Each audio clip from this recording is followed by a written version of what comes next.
So guys, today it's day 2 and I want to talk about me today. I'm feeling really good. Today I did about 10 Ks of walking and running.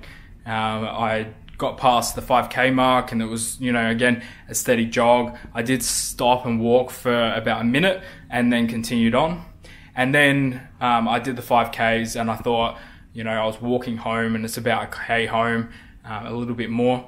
And I was like, I feel really good. So I kept going and I did another K run, which was really sweet. If you jump onto the Facebook page, I've posted this morning of what I did. At the moment, I'm sitting in about 1,269 calories, active calories burnt for the day. I've done about 100 minutes worth of exercise. I haven't brought in my strength training yet. I've only been doing my cardio, and probably for the first week, that's where it's going to be at. But right now, the first week, I really want to be doing my running, walking, getting my body ready, and then I'll start to do a bit of strength training and I'll share that with you guys. Basically, I'm going to start off and show you my DEXO scan. So we're going to start off here. I'm looking at most of my body, as you can see here, is in the yellow, which is a medium fat percentage, which is between that 25 to 60% fat, and the red sections along my sides of my body is where I'm holding a lot of weight, which is over that 60% fat, which isn't quite good. And it's probably one of the parts of my body that I don't like. I hold a lot of weight up in my chest area and in my abdomen. The green areas are under 25%, so you can see that I've got leaner arms and legs than the rest of my body, which you could expect for somebody with a little bit more muscle and finds it easier to put on muscle. Hopefully you guys can see here, it's 29 kilos, roughly about 29 kilos of fat in my body, which is about 33%.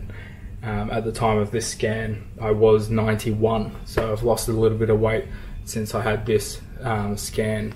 So that's good, but it's really not good. And the lean body mass, now that's important to me. So that's the lean body mass of my body, the muscle, the bone, and the organs, which aren't holding fat cells and fat deposits.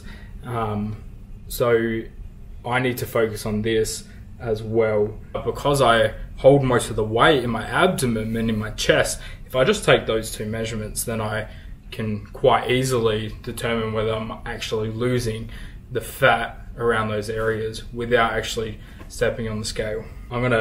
I'll put these up if anyone wants them, but you can see, I'll hold it this side so you can actually see, but you can see the percentages of each parts of my body. So you can tell that most of my body's around the 20-26% fat, but then it really jumps up to like the 43 around my abdomen and around my trunk, which isn't good. I want to really cut that down. But I hold a lot of it in my face, as you can see, in my neck. I'm sure that you guys have been looking at my video yesterday, and I had my camera a bit low so you could see my chin. But there's some of the things that I want to work out. We've talked about me and my body and my fat percentage, my lean body mass, and my weight. And now we need to talk about how I'm going to actually achieve the goal that I have to lose that fat percentage. I need to know my resting metabolic rate. Now, there's lots of calculators online, and if you know your weight, your height, your age, then you can pretty much work it out. And there are some that are really accurate, but there are some that definitely aren't at all. So I got the information that I needed by doing a resting metabolic rate test. Basically, I go in a dark room with some relaxation music. I have a breathing apparatus in my mouth, and it measures my breathing and everything scientifically to work out what my resting metabolic rate is. And I can say that per the calculations, it's 2,010 calories per day if I'm laying on the couch not doing anything. I hit that 12-hour goal pretty much every day, and my average, just going to work, not exercising, not doing specific exercises, my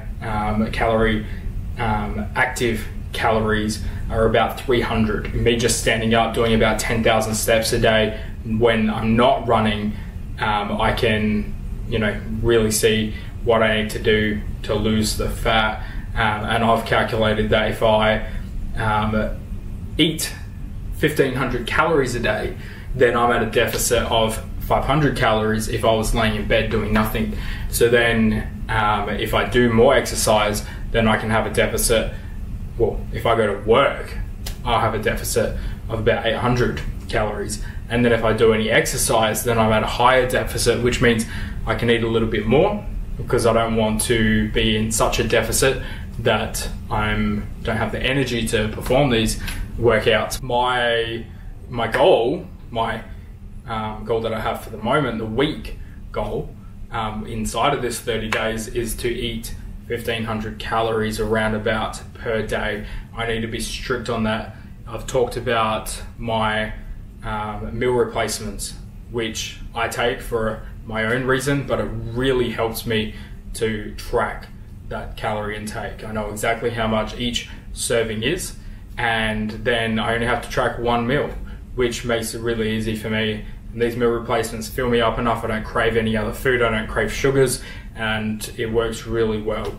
I get the protein and all of the vitamins and things like that that I feel that I need in my body to be active every day. About 1,000 calories a day, 7,000 calories a week works out to roughly about 1 kilo of fat loss per week. And this is a 30-day challenge to lose 5 kilos.